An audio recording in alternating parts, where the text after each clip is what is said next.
So do you ever wonder why the border of Florida seems to stick into Alabama? Like, why doesn't the border look like this or this? Why does Alabama just have this little foot reaching down onto the coast? Well, the answer is complicated. We stole it. So we asked people to vote on questions they wanted answers to, and this one won. So back in the pre-American Revolution days, this was the setup of the Gulf Coast. By the way, I'm not a cartographer or even an okay artist, so we're all going to have to agree to accept close enough on these maps. For years, Spain had its Florida colony and France had Louisiana. The lines weren't clearly defined because a lot of this was unsettled frontier land. So for the purposes of staying out of each other's hair, leaders of the French and Spanish colonies basically agreed on the Perdido River as the official-unofficial line of demarcation. But starting around 1763, just before the American Revolution, Spain, France, and England started trading this turf back and forth like they were kids with Pokemon cards. England wins the 7 Years' War and they take all this land, and France gives Spain this land. Then England loses the American Revolution and gives all this back to Spain, and Spain gives this back to France.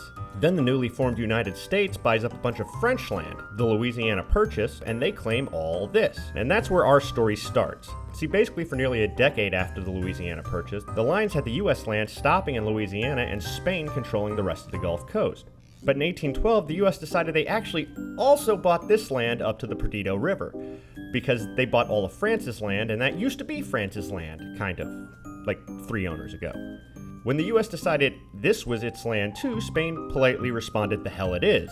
Then the US sent troops to occupy this area and told Spain to do something about it, and they did not. Turns out that the American Revolution had caused a lot of headaches for Spain. Firstly, because when Spain's colonies in Mexico and South America heard that running out your European rulers and becoming your own country was a thing you could do, they proceeded to try, over and over and over again. Secondly, because the money the US gave to Napoleon for the Louisiana Purchase was promptly put to good use wrecking up the place in Europe. Between fighting Napoleon and putting down revolutions, by 1812, Spain neither had the money nor the energy to start a war with the US over this little land grab. So the US just moved onto the coast, and Spain said, you know what, fine. This land eventually got consolidated into the new states of Alabama and Mississippi. Eventually, Spain just sold the rest of their land in the area to the US because they didn't have the resources to control it, and that got turned into the state of Florida. So that's the answer for why Alabama has this little foot touching the coast. We basically just wanted it, so we took it. I'm Jonathan Soboleski for Reckon.